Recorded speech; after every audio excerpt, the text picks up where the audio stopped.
importantly, I want to live a much bigger life than I did. So in some ways, this particular holiday was a bit of a compromise, because actually I'd quite like holidays to be far more adventurous and go horse riding for several days or something like, do something completely different to sitting around a pool and, all the things that would maybe bring about boredom, that bring about drinking and all that stuff. But yeah, I just do design my life around it to an extent. Welcome to the 1000 Days Sober podcast. My name is Lee Davey. I'm not an alcoholic. I refuse to be anonymous. I am alcohol-free as fuck, and I spend every single waking moment of my life helping other people do the same and live a self-led life like right now. Today, our guest is Suzie. Suzie has been a striver for 4 years and is currently 266 days alcohol-free as fuck and smashing it. I've watched with so much pride as she's grown into her AFAF lifestyle and started spending more time in self-energy, thus creating more love and more connection in her life, particularly with her relationship with herself and those that are close to her. Suzie has experienced many milestones during our time together, and she is a guest today to speak about one of them, and that's her first ever sober holiday or vacation for our US-based strivers out there. I know that this is a really tough time for people who are trying to be AFAF, right? Like, they have holidays planned. Every single holiday is being like all-inclusive, just get smashed from the moment you wake up in the moment you go to bed. And to actually navigate one of these holidays sober, especially if some of the people you're going out with are drinking, is really, really difficult. So Suzie's come on today to talk about that, and I hope you get a lot of benefit out of it. If you would like to talk to Suzie, or ask her a question, or ask me a question about this episode, email me at thestrivemethod@gmail.com. And please, please, please, if you're listening to this podcast right now, whatever platform you're on, please subscribe to our podcast and rate and review it. We'd be very, very grateful. But before we get to Suzie, I just want to celebrate a few people. Romano G and Sarah M, I salute you for taking advantage of Strive's free month, and you're currently experiencing our community, our Strive Method quests, and our group coaching calls. So thank you for being brave and taking that vulnerable leap. Striver MF, I really want to salute you for being our winner of the week. MF won that award for stopping smoking while on his AFAF journey, and his throat, heart, and lungs also salute him. Striver Polly, I want to salute you for holding the #1 spot on our Strive Method Quest leaderboard, and also diving into the energy quest this week. I know you've got a lot on your plate. You are trying to balance and get that right blend of energy. So diving into energy quest this week, I salute you. Doing really great work as a role model here at Strive. So keep leading, keep being an inspiration. If you want to join Strive for a month for free, join our Discord community, access to Strive Method quests, and join our group coaching programs and get some coaching from yours truly. Just email me at thestrivemethod@gmail.com and I'll open the door for you. Okay. So without further ado, I will shut the hell up and leave you in the capable hands of our amazing, our incredible, our beautiful striver, Suzie. All right, Suzie, let's wing it. Well, first of all, I want to say, congratulations, 254 days alcohol-free as fuck today. That's quite amazing. It really is. I mean, I was saying to Liza the other day, I said to her, I think somebody posted on Instagram, 8 years sober today.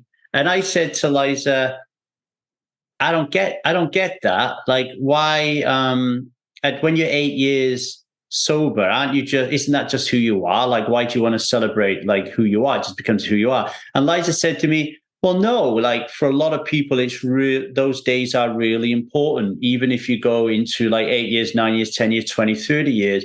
And Liza said that when she worked in the Shakti Rising household in San Diego, celebrating those days, no matter whether it was 1, 7, 10,000, was like a really celebratory process and really important for everybody. And I never thought of it like that before because I don't give a shit. So I don't give a shit. So I think nobody else gives a shit. So it was nice for me to hear that from her. Where are you on day counts and that kind of thing? I have varied at different stages, but I think I've landed on the fact that I'm really happy to use it now, and that's because I'm happy with where I am. So there was a stage where it would be 40 days and then blip, and then 60 days blip, and then 10 days blip, so it can start to do more harm than good. But ultimately, I use it, but I also look forward to forgetting all about it as well, I guess. So we're not going to see you celebrating your 10 years. You might do. I might change my mind. Yeah, and it does change all the time. But yeah, I was watching the football last night, and my mobile phone was just on my lap as it usually is, and it pinged up Suzie 253 days, and then the next thing that came up was your check-ins, 253 days. And then your check-in came up, and then your wins came up. And for people listening, what I'm talking about here is our Discord community. So Suzie was typing into Discord. How important is that anchor being, that habit that you've cultivated over the last 254 days of checking in every day? How important is it been for you? Very. I think I'm quite routined and ritualed, and actually, so I was a daily drinker. I wasn't a binge till I drop drinker. I was a daily drink too much drinker. So I'm quite habitual, and this is a new, well, it's not so new now, but this is a healthy ritual that I honor. It's an important part of what I do, and I always make sure I do it in the evening. For example, I might switch that around in the future, but I do it in the evening. And at first, that was vitally important, that I wouldn't post until I knew I wasn't, until I knew I wasn't drinking that day. Now I don't really even think about that necessarily. But I still do maintain it at the same time of the day. For somebody listening to this, somebody listening to this, or somebody who's on our email list, or they're following us on social media, but they're not actually part of the Discord community, and they're not on the Zoom group calls. How could you explain to them what happens to you? Like, what are some of the things that happens to you as a human being when you are checking in? Like just explain to someone, what is a checking in, and what is it doing for you? What does posting your wins do for you? Because I can imagine some people are listening to this thinking, that's just a waste of time, isn't it? It's like you're just typing in. Yeah, and occasionally there is that element to it. So occasionally you can't be bothered to do it. But that's the beauty of it, I think. So the value for me is about consistency. It's also about honesty. So it's a really good way to practice being open and vulnerable, and talking about sharing your experience, basically. And that is less and less and less about alcohol, but I do focus it towards that when it's relevant, I guess. And either that is when I'm noticing huge improvements in my life because of what I'm achieving, or it's something I found difficult, or I use it as a vehicle to talk about things that are coming up that I'm worried about. So say there's a big event in my life that's going to happen that I haven't done alcohol-free yet. It's a planner and it's a reflector.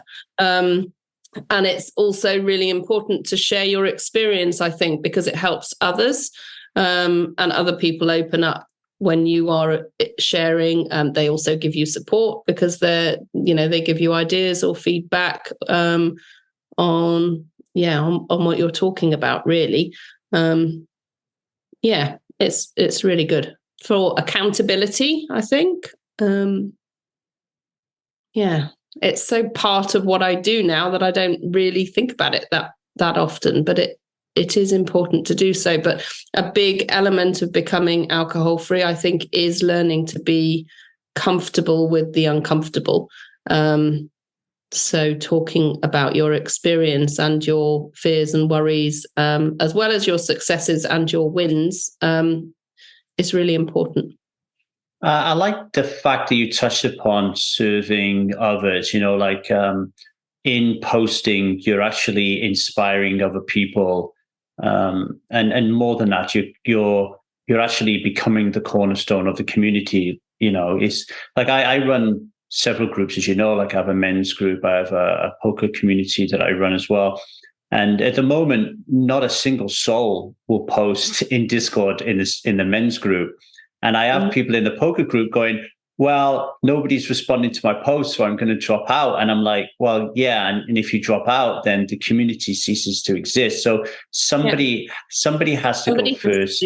Yeah, somebody has to lead. And I think we've had conversations about that in the past, haven't we? Right at the beginning, when you've been like, what's the point here? Like nobody's like interacting. No, keep going, because you're being a leader, and that's really important, right? Yeah, it's massive, and I think I've forgotten what I think. What was I going to say?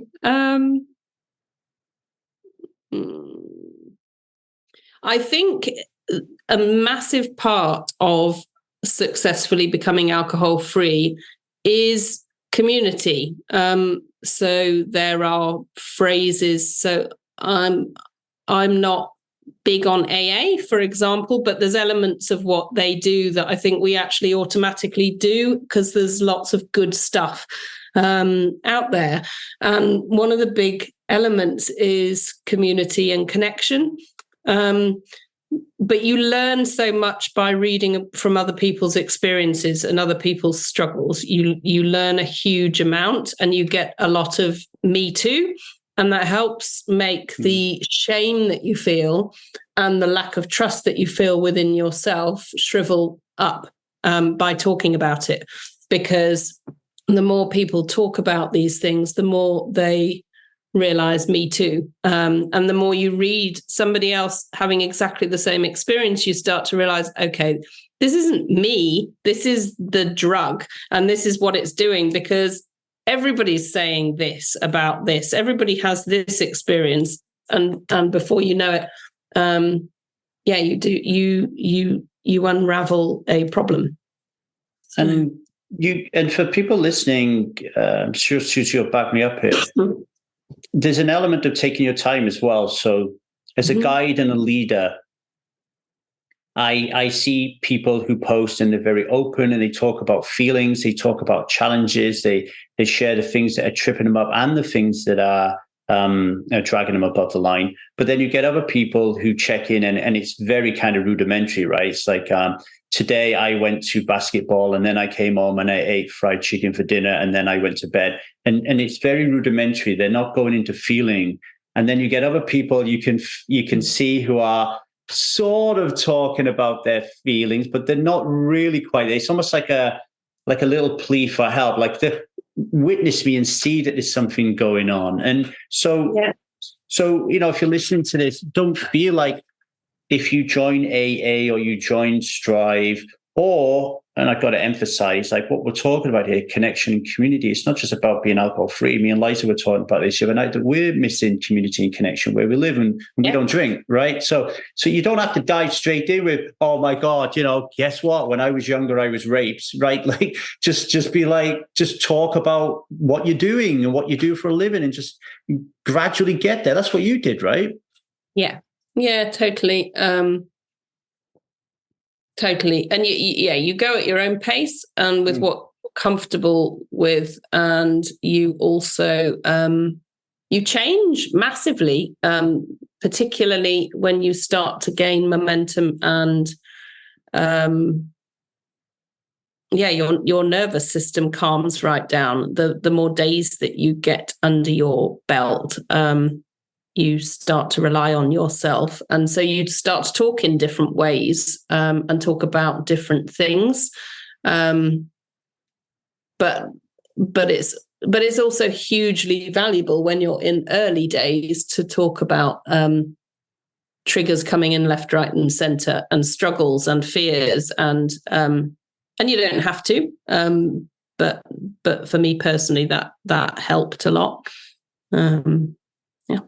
What's your opinion on when you have been vulnerable and you have posted? Strive is very different to AA in this respect, I guess. And then you get some people who are just there for you and they love you with empathy and compassion. And then you get someone like me sometimes who comes along with his masculine, fix it, hero energy, and I'm trying to solve your problems for you. And then there's a part of me that thinks you need the empathy, you need the compassion, you need the love. And at some point, it really helps if you have someone not calling you out the wrong word, but pushing you to your edge, challenging you. What do you think about that? Generally speaking, I have learned to embrace that, because actually, in my experience, normally if somebody's response has really triggered me, then normally that's a signpost that there's work that I need to do on it. And I trust that now. And I might still, I will still obviously have that reaction. And that now is a signpost for me as a okay, what's going on here? What do I need to learn? And so, I've learned to become less reactive, I guess.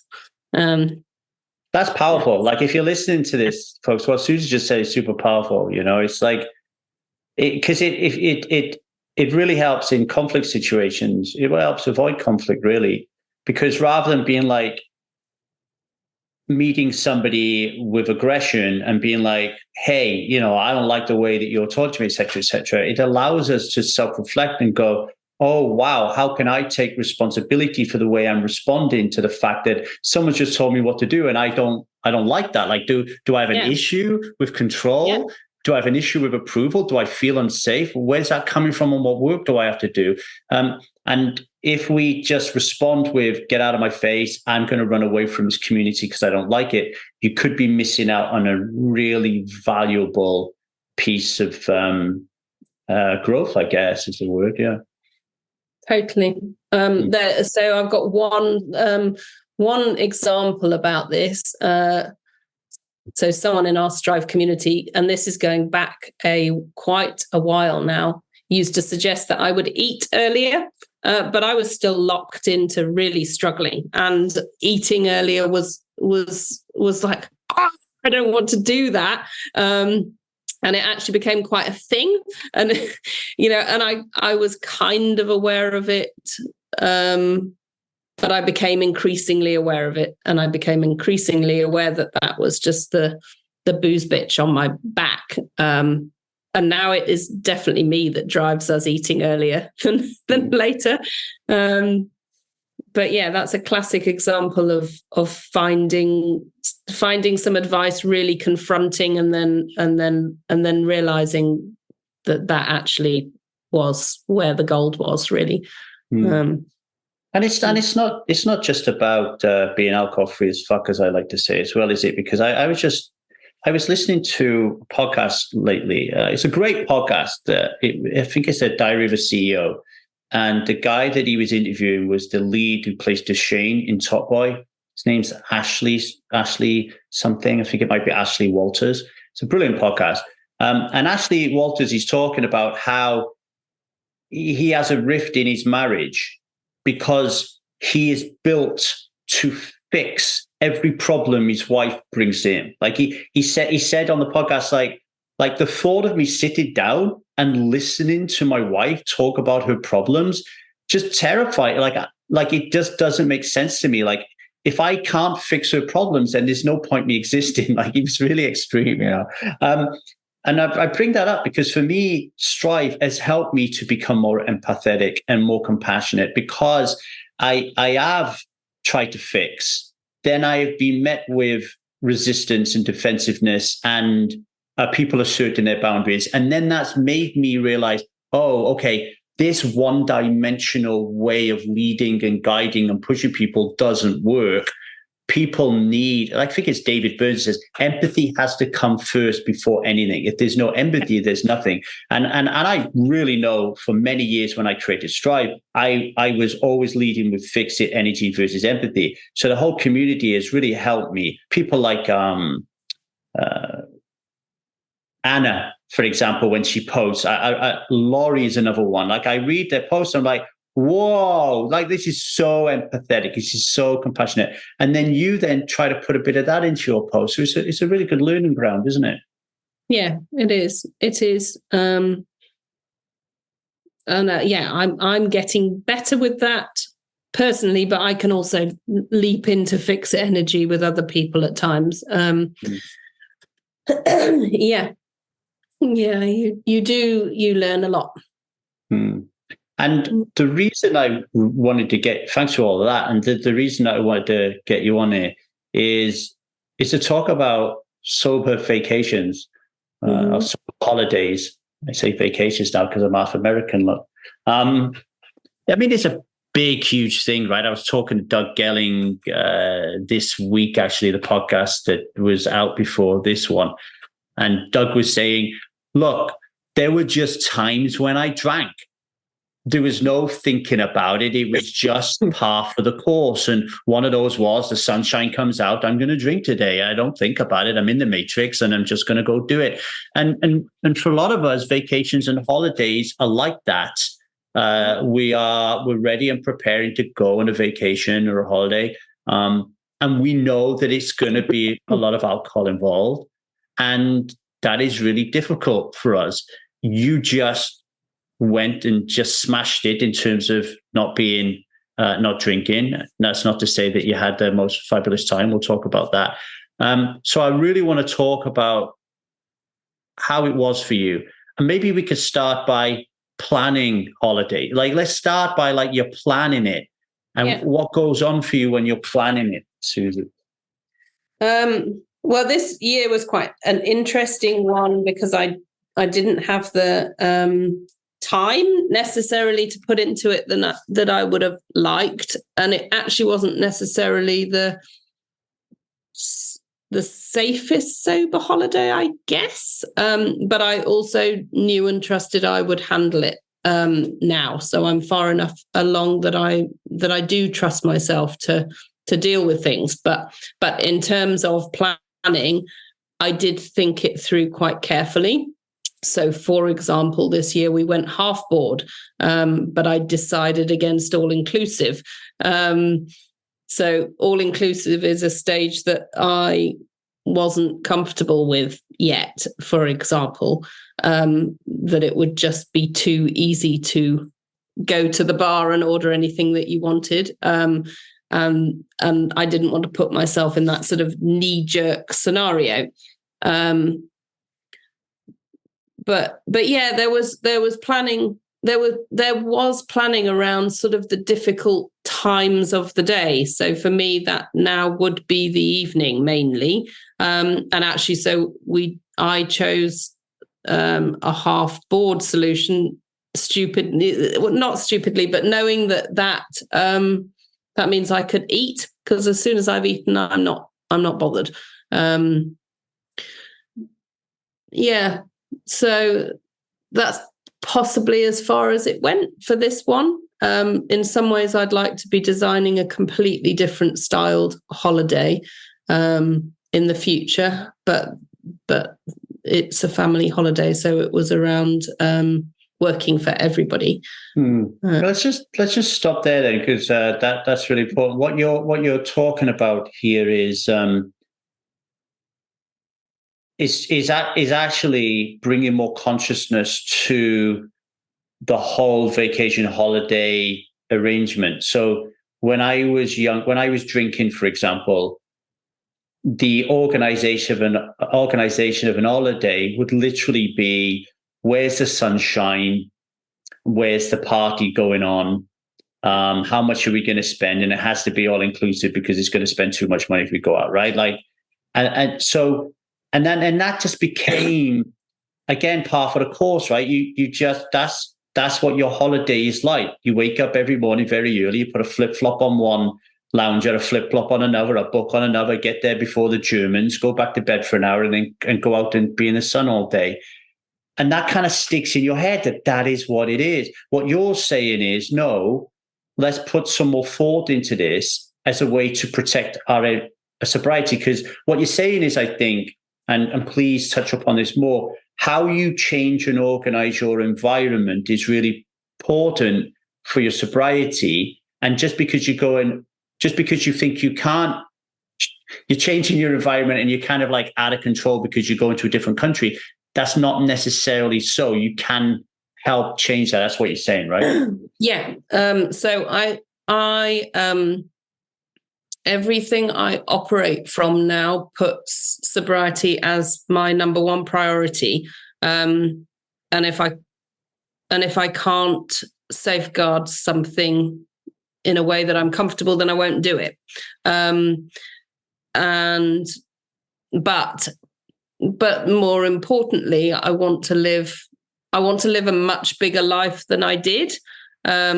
So in some ways, this particular holiday was a bit of a compromise, because actually I'd quite like holidays to be far more adventurous and go horse riding for several days or something like, do something completely different to sitting around a pool and, all the things that would maybe bring about boredom, that bring about drinking and all that stuff. But yeah, I just do design my life around it to an extent. I'm gonna talk to you about that sobriety number one in a minute, but again, just to re-emphasize what you're saying there are, like, my mum and dad right now are away in Salou. They've taken their granddaughter with them, bless them. And I pretty much know my mum and dad's routine, because they tell me when they go away, they'll get up in the morning, they'll have their breakfast, they'll go for a walk, etc., and they'll have a drink every day. That's what they do, right? They won't go down the beach. They'll hang around the pool a little bit, but it's kind of, we get into patterns and routines. Yeah. Yet actually going to South Africa on a safari is also an holiday. Going to Iceland, which I did with Liza, and sightseeing, going to museums and just relaxing and chilling, going around looking at nature, is also a holiday. Going to Venice and going on a gondola and walking around the little streets is a holiday. It doesn't have to be sitting around a swimming lounge getting smashed, right? There are different. I guess what I'm saying is, we can't think, what are we losing because I'm drinking? But yes. It's what am I gaining? What can I gain with this vacation experience, right? Yeah, totally. But you also need to, I suppose, be very aware, particularly as you're growing in confidence and strength around this, that we do still live in a very, very alcohol-centric society, and that is actually partly why you almost have to design around it and work with what you are and are not going to be comfortable with, I guess, and that will change over time. So actually, this holiday was quite uncomfortable at times, but it was really valuable because it built a muscle. But it's also draining at times, and I don't think I actually wanted to drink at any point on this holiday, but I also was uncomfortable at times, and sometimes that's just sheer effort, and I do find that. So personally, at home, my husband doesn't drink anymore. He was never a big drinker, so he kind of drank with me. So our house is a an easy, safe, alcohol-free zone. So for me, and some people do this journey, and their partners continue to drink. So they learn to become alcohol-free with alcohol in their life every single day.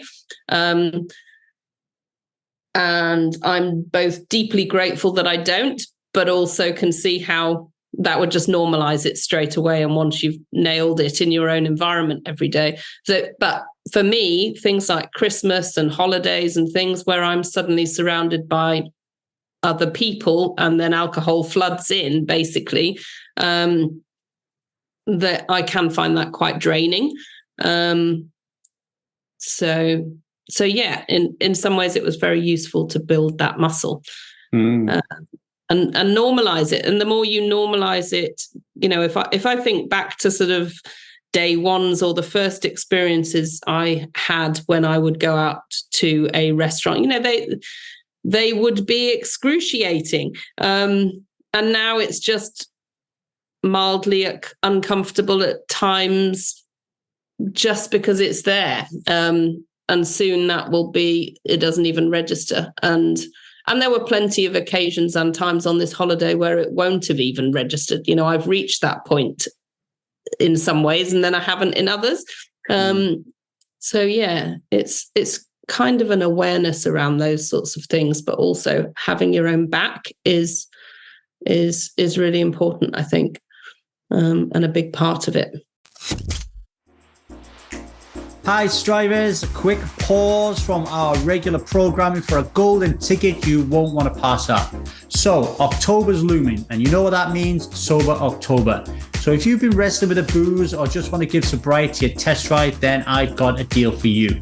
I am throwing the doors of the Strive community wide open, and guess what? It's free until November the 1st. Yeah, you heard me right. Free, nada, zip, zilch. So what's cooking in the Strive pot? Well, first off, you get to hang with a kick-ass community of people just like you. And secondly, I will personally be leading weekly Zoom group coaching sessions that you won't want to miss. Lastly, you get your hands on our game-changing Strive method. Feeling intrigued? Want in? Well, shoot me an email at thestrivemethod@gmail.com and we'll hook you up. Remember, you've got until November 1st to snag this sweet deal, and trust me, you'll thank yourself later. While you're thinking on that, let's get back to the action. Thank you for listening. When you said sobriety is your number one, but basically sobriety is number one, and you basically design your life around sobriety. I remember many years ago really pushing you towards that ideal and receiving a lot of resistance. Yeah. Talk to the people at home about the resistance, what goes on for you, and then how you actually turn that around and how crucial it is to do that. Well, it's almost hard to remember that resistance now, which is good. But for me, I had to surrender. And then I learned that surrender is beautiful. I do distinctly remember one particular occasion where I was really struggling not to drink and was having a couple of hours where I was really close, and I surrendered, which looked like just bursting into tears, and recovered. And then the power you get from achieving those sorts of things actually becomes something that you learn to rely on in itself. But in terms of the resistance and breaking that down when you're in the thick of it, it's all around belief systems, and it's all around the value you place on alcohol. And it's all around doing the consistent work to break down that value. And for me, that was reading lots of books, spending lots of time with other people on Strive and other communities, that just doing the work, ultimately, doing the work of remapping your own your own belief systems and your own values around something, and learning and stripping it down, and getting vulnerable ultimately. And you're your own best teacher, because people who have had lots of day ones, like I have, you'll never, ever, ever regret a single day sober. You'll never go to bed going, oh God, I wish I'd drunk tonight. It just won't happen. And you'll never not regret, however bad and triggering and whatever you go through, you will never regret going to bed sober. I'm kind of making that polar opposite. You will never get into bed going, oh, I wish I'd drunk. You just won't. And that's what keeps people coming back. And that's what keeps people who are lurking, listening to podcasts like this right now, struggling to do it and struggling to have the courage to do it. They're listening because they know fully well that there's something better out there, and they just need to have the will and the faith and the trust to do it. And it does make a difference, doesn't it? I mean, yeah. Go on to the next part, which was like, what does happen when you make sobriety your number one? It makes it easier in a way, but the surrender is the big part. I actually became willing to go, let it all go then. Let it all go. Friends, whatever, let's see what happens, and let it all go. I'm just going to do this.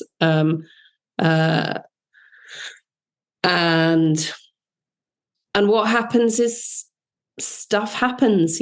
Some friendships you go through different phases. Some things are really painful, and then time moves on, and you realize, with friendships as an example, that everything's moving on to exactly where it should be. And if that friendship falls away, for example, it wasn't the friendship you maybe thought it was. But all the time you're developing a friendship with yourself, and then you're going on to develop. It's like it's like trusting the universe has your back and getting a bit woo-woo about it, and just putting your faith in your own integrity, and following that path, and things then will open up for you. And they do, and your life changes and transforms. Is it always easy? And are there always unicorns and bunnies jumping around? Definitely not.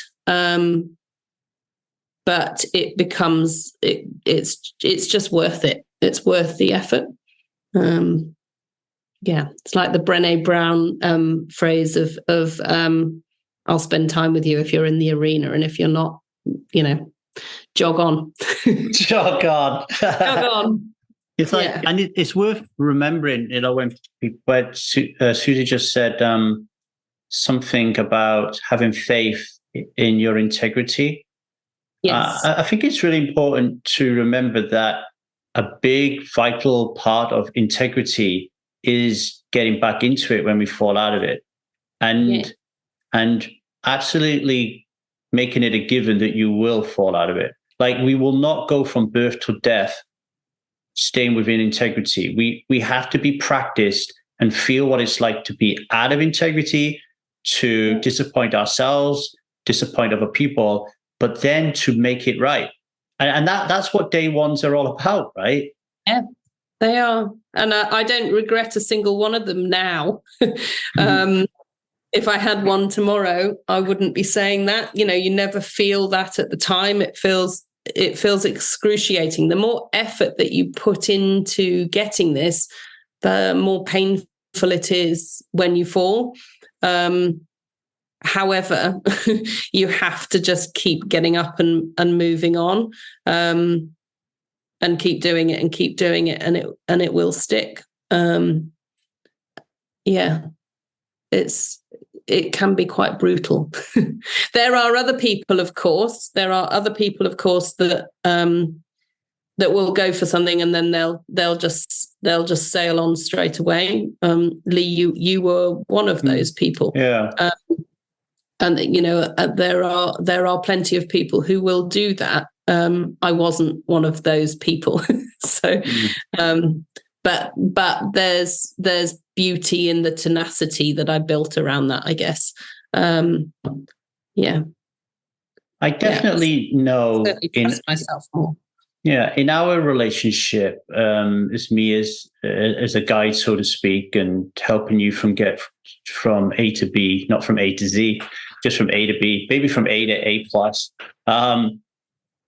I definitely believe, I don't know, I'd be interested in your thoughts here, that there was a big shift that happened in my own development, I think, in my own growth as a leader, which I hope had an impact on you. And that was a little bit what we talked about earlier on, I stopped trying to help you, and I focused on helping you see that you had all the answers and the power within yourself to change. Like I remember a moment where I was like, Lee, you're not helping. You think you're helping her, but you're not.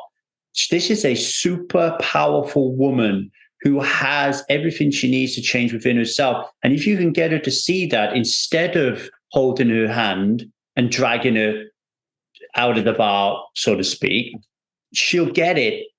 And then I see from that in my own worldview, like you getting that and seeing that and trusting yourself more and more and more and more and more, right? Do you recollect that coming up in our journey, or is that just my thinking? No, doesn't mean it didn't exist. It might mean that I was too bogged down to have seen what you could see at that stage. I do know I had one-on-one coaching with you, and I do know I will have chosen to do that because I was ready to commit. However, during that time that we were coaching, I was still having having day ones. I was having less and less, but it's all a path. So I do believe that was my first stake in the ground and commitment to really give this all I had. And although I continued to trip up, it will have been an integral part of me getting to where I am now, I guess. Yeah. And there's a whole host. I think that's what I mean by the sort of the universe will open up in these ways. There's a lot of other things that I've done that I would attribute to my success, but ultimately, as you say, you're the only one that can do it. And actually, maybe one of the things for me was actually learning that I needed to rely on myself. Yeah. Probably for the first time in a consistent way. Exactly. Yeah, exactly. So going back to the holiday. Yes. You have a daughter and you have a husband, and when you're organizing holidays, there's got to be a win-win-win there. Yes. How does it go for you? Like because you say there's a little bit of an edginess and a little bit of an unease. Is there any transference there to your daughter and your husband, do you think? Probably, yeah. I mean, there were sort of spats or tense moments, and that sort of thing. I didn't necessarily talk about it that much. And so in terms of alcohol, I think there was one occasion where I had a chat with my husband about why I was designing things in a certain way, I guess. But generally speaking, I didn't really talk about it this time. I have done in the past, but we have reached a point where I am just me who doesn't drink. They take it for granted, and I'm happy for them to do that. And I trust myself to remind them if I need to, which, of course, with a 9-year-old, I'm not going to or need to. Although she is she's my biggest advocate on this subject. You with children, you get the rewards you need for yourself, you see your relationship with your children changing massively, and you see them relax. You know, they visibly relax and learn to rely on you, I guess, in a different way. And that can actually be really hard and painful to experience, because you realize how much you've let them down previously, I guess. But at the same rate,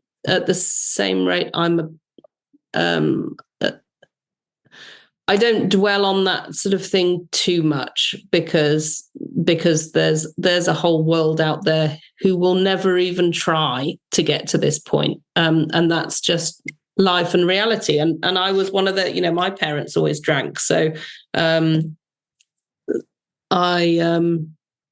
that was my experience too. And actually that's partly shaped me wanting to change that for my children. There was a beautiful moment you posted when you was away, where it's one of the greatest posts I've ever seen, where you were saying that, you can point me in the right direction here, but it was something about how your husband was all of a sudden, because he had trusted that he's not now looking over his shoulder or waiting for you to fail and for him to feel let down, not that you let him down. So now he feels more secure in his energy. And then now all of a sudden that transmutes to you, and you feel secure in your energy. And then obviously your daughter's obviously then going to feel secure, because she feels it's security within her parents, because, you know, kids make everything about them. So if they feel the tension, they think it's because of them. Talk about that a little bit. Talk about how your energy changes when you stop drinking, and how that can impact relationships.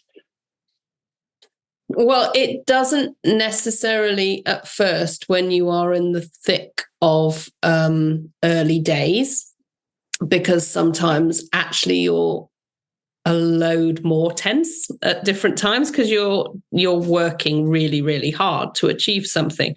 But even then, even within the thick of something like that, you're still showing up in a completely different way, and it's amazing how your children sense those sorts of things. But I'm not answering the question. Tell me. I mean, it's the same. It's you know, when you're saying so I use an example here. My daughter would much rather Liza take her to bed than me, because I have a very masculine, get to bed, it's bedtime, very kind of like structure orientated regime about me. And Liza's more, do you want another story? Let me give you a massage. She's like much more nurturing. So like Zia just feels different energy from us, and she's like, she tells you, Dad, I feel safer with Mom, and I don't take that as being like a bad thing. I take that as being, I can totally see why you would feel safer with your mom, and that's something for me to look at, right? So certainly when you're drinking and your children or your wife don't know who you are, they're not going to feel safe. Like every human being needs that security. And what I saw in that post was, yes, there are times through this whole thing where, because you're always working on yourself, right? So you're always going to be dysregulated, and you're always going to trigger your husband and your kids, and vice versa. But in this one moment, there was that realization that, wow, things have changed, because I've just experienced that he's really calm now. I can see that. My self-awareness is raised towards that. And I pointed out to you, the reason he's calm is because you're calm. Like it's like attachment styles.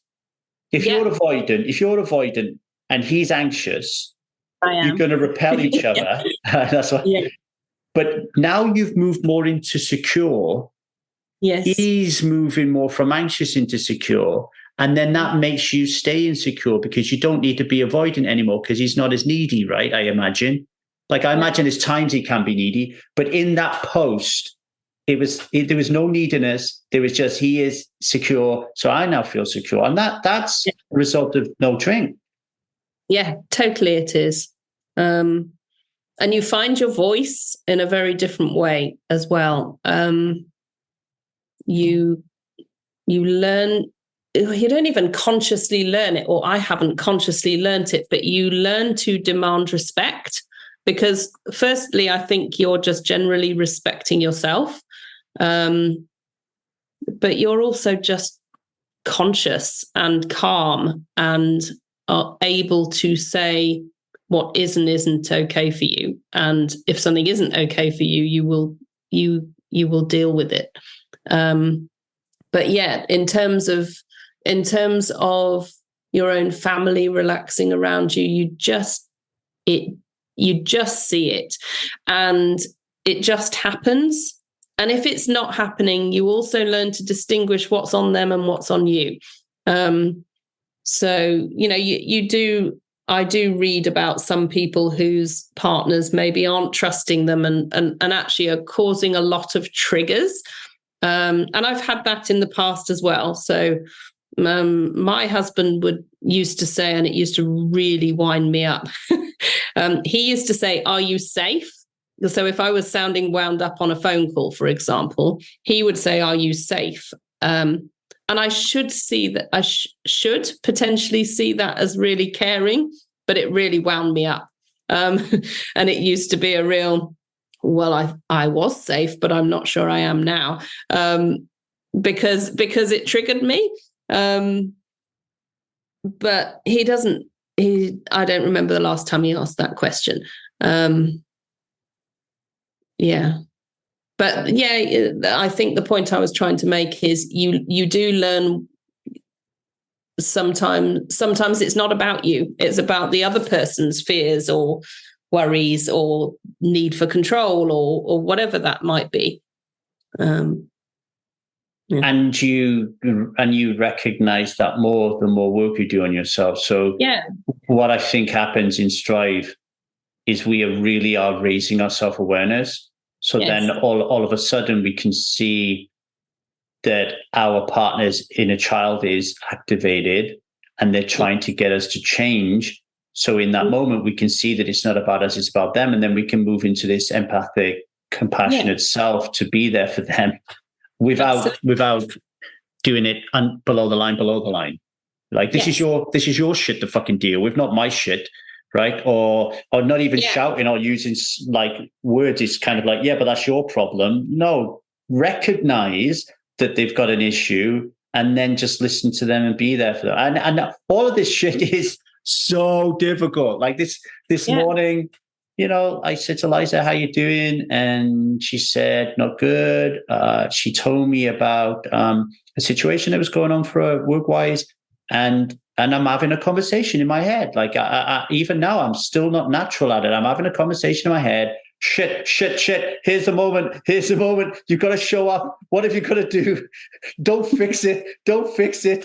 And that in itself is trying to lead you into dysregulation. So, take your time. I think if people around you who love you can see that you're trying, that's the key thing, right? That's the key thing. Yeah, it is the key thing. What else? We got a couple more minutes before you trot off. Anything else about the holiday this time round that was, anything you'll do differently next time?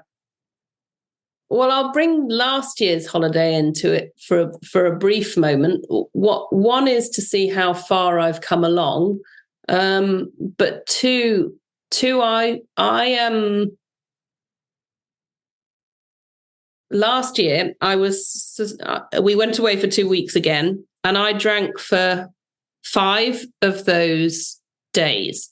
And I'd made a pact so I wasn't as far on as I was this year. So last year, I made a pact with myself before I went, okay, I'm going to be sober.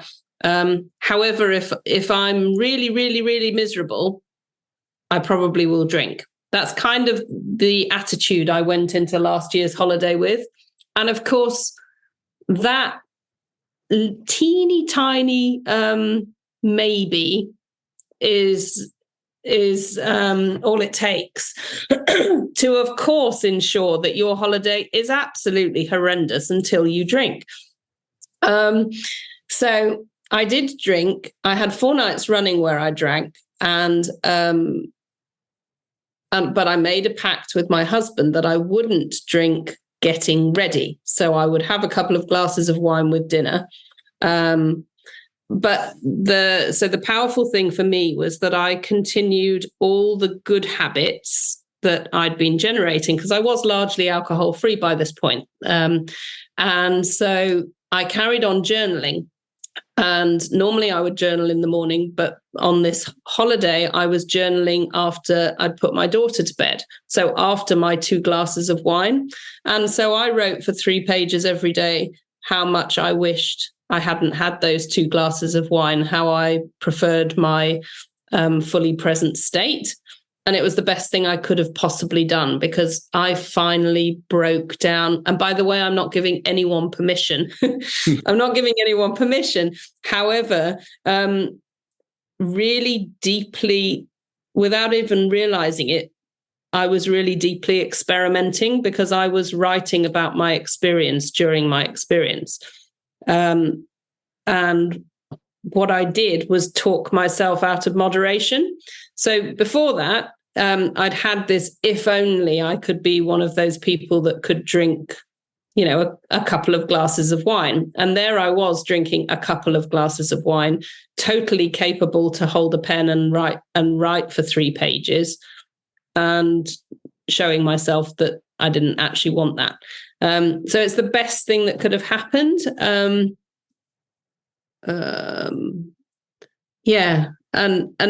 that stands for me with this whole journey. Really, I think that I realized that it's just not worth it. And if I look through all the agony that I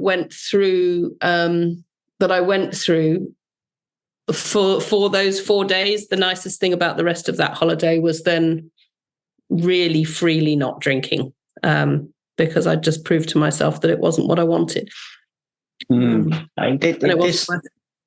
This goes to show like how important community is, I think, as well. I know you're on your own there, you're on your own journaling, but the fact that you as a part of a community and you got into that practice of journaling, there's a lot of people who can easily not learn that lesson in that moment because they're not as conscious. It's almost like you were drinking above the line. Like you'd made a decision to consciously drink dinner, and part of that agreement you had with yourself was, well, I can drink, but I have to analyze this afterwards and really assess if the value that I perceive is there actually exists. Like this Lee Davy keeps banging on about there's no value. Let's actually see if this is true.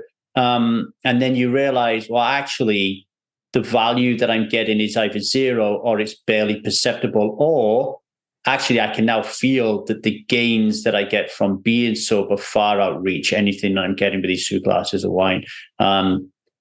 So like there is gold to be. And for me, it was just too much work. It was actually it was really, really hard to get to that point in the evening and have that glass of wine. And as soon as you're working on all of this stuff, it's still in your mind a failure. So you don't really actually relax and enjoy it anymore anyway. And that's what can suck about this process. You can go through a period when you're struggling with this that you wish you'd never started. And I definitely had that experience for quite a long time. But I don't have that experience now. Definitely not. But the struggle is real, but it is part of the process, and it's part of getting out the other side. Yeah, you don't grow without the struggle. I just want to put one more thing in here and let you and throw the ball to you for you to finish, and then we'll call it time. But for people listening, we are talking about the struggles that come with a vacation stroke holiday when we're drinking or when we've stopped drinking, etc. But I want to just share my personal story very quickly. I don't drink, and I haven't drunk for a long, long time. And I can tell you, when it comes to preparing a vacation, I get very anxious. I get very overwhelmed. And when I get on the vacation, I find it very, very difficult to relax and chill out. And I don't drink. Now, just let that land for you a moment, right? What I'm saying is sometimes our alcohol can take front and center, and we think that we need to drink, and drinking is causing this. But really, it's not. Like my work is my work. My work is I'm so comfortable at running away and hiding in my work that when the work's not there because I got vacation and I don't have a roadmap, my little child gets a little bit uncomfortable because when I was younger, that never happened. So it's not always about the booze. It's a huge thing, but you can. Yeah. What I really think I'm saying is don't stop drinking, go on an holiday, have a miserable time and think you need to drink. No, it's not. It's not miserable just because you're not drinking. There may be other things happening in your psyche. Do you want to comment on that? Yeah. So I agree with that completely. And there have been a lot of things since I've stopped that I've realized were real problems. Things like depressed feelings. Although for me, over time, they are all lifting as I get further and further away from alcohol. But the bottom line with all of it is, even if you then realize, oh, well, that wasn't drink, that's really rubbish. This area of my life is really hard, or I really do struggle with that relationship and there's a real reason behind it, or whatever it might be, or okay, I am that age, so I probably am perimenopausal. The point is, whatever those things are, you start to fix them, and it doesn't necessarily feel any more comfortable in the moment, but over time, as you keep fixing one thing after the other, your life's changing and you are fixing stuff and life is getting better, and amazingly so. And then you'll have a flashback to how small and difficult your life was and how much you were living in fear and pain a lot of the time without realizing it. So it's not always alcohol, but quite often you're using alcohol, or I was quite often using alcohol to numb or soothe the stuff I was struggling with. It's and that's the one thing I've had to learn to live with. Alcohol is effective at numbing stuff in the moment. So I've had to learn how to, as you would call it, increase my window of tolerance around not needing to numb difficult emotions and to be with those difficult emotions. And that's hugely powerful in itself, and to just sit and be really uncomfortable. And those moments do come because it is part of getting out of it. Well, thank you, Suzie, for being a guest and sharing some advice and just sharing and sometimes it's not just advice, it's just sharing your experience about going on holidays and your struggles and things that work for you. A lot of people will really get a lot out of this. I just want to take the opportunity to just say big thank you for the work you're doing in Stride. You're such an inspiration. You're the glue that kind of holds it all together. New people that come on there who are sitting in the sidelines, they are being inspired by every single post that you write. And I just want to say you're an amazing mom and you're an amazing wife. And being somebody who's been in a relationship with somebody who drinks a lot, I can tell you that without even knowing him, that your husband will be, everything around him will be changing as a result of your decision to be showing up more in your relationship. And I just want to thank you for that, for them both. Like, it's huge what you've done, because it's not as easy as saying, because we've all been there and we've tried it, right? Yeah, do it for the kids. It doesn't work like that, right? Like it doesn't. But ultimately, when we do, it is such powerful change. Yeah, you have to ultimately do it for yourself. You really, or that's my experience, that you really have to do it for yourself ultimately. But of course, doing something for yourself and then that having a huge positive impact on those you love is for yourself. It is. Yeah. It is.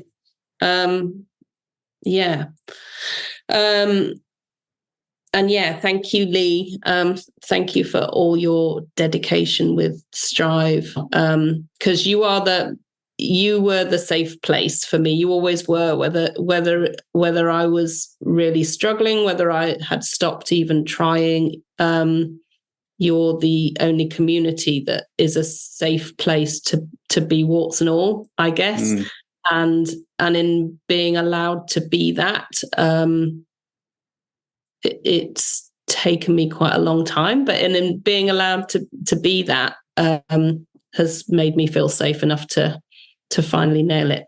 So thank you. And I appreciate that. And I think it's getting safer the more work I do on myself as well, because I attract more people of that like, and I'm more likely to identify the fixes and have a word of them, whereas before I would think they were helping. So I think it continues. And let's just say as well, it's not just Strive. There are other communities that have really, really helped you. There are. This. Yeah, there are, but it does always ultimately come back to one thing, which is the only person that fixes it ultimately is yourself. And you've said that was one of the clinchers for me as well. I think I was asking you about different communities at one point, and you said any and all of them can work if you make it work, because it's actually ultimately down to you. And you were totally right. Yeah, even if we don't like an AA or we don't like Strive or whatever, but we're like, no, we're going to make this work. We'll just make it work. I mean, it's the same with a diet or any area. Ultimately, we're the only ones that can actually make the change. Yeah. All right. Well, let's go and let's do this again another time. I really enjoyed it, and have a nice day, Suzie. Thank you, Lee. You too. I hope you enjoyed that episode. Just a few thank yous. First of all, I want to thank you guys and girls for listening to this podcast and being supporters of it.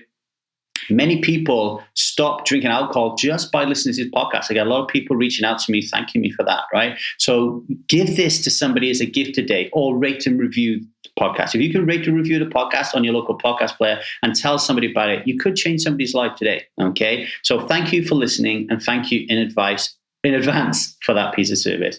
Also want to thank our producer, Stan. Stan is still currently in the Ukraine, fighting the war and producing our podcast, while his family is somewhere else in the world right now, okay, apart from him. So everybody send out your prayers and your love. Stan, we love you. Thank you very much for everything you do here.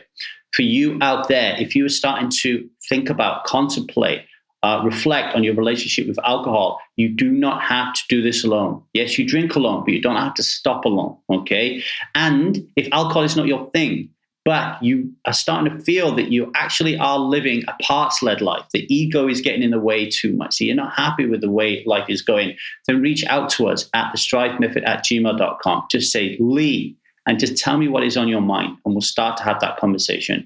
Strive Community is a beautiful place where you can start to feel seen, heard, and matter.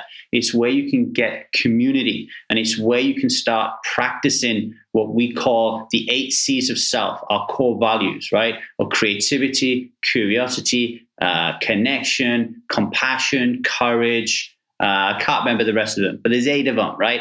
And we have our quest structure. So we have assignments, and they're really interesting, exciting. At the end of them, we say to you, come on, do this quest, right? Get involved in this challenge. And strivers are really finding it exciting, and they're working their challenges in these areas that are going to increase the amount of time they spend in self-energy, in a state of flow. And that has amazing repercussions for the relationship you grow with yourself, and for how you how you reach out to others in their life, like how you parent, how you are as a child to your, not child, but a son or a daughter, how you are in your relationship with the person you share your bed with, and how you behave with your employees, right? So reach out to me at strivemethod@gmail.com if you want to learn more. Okay, much love, everybody.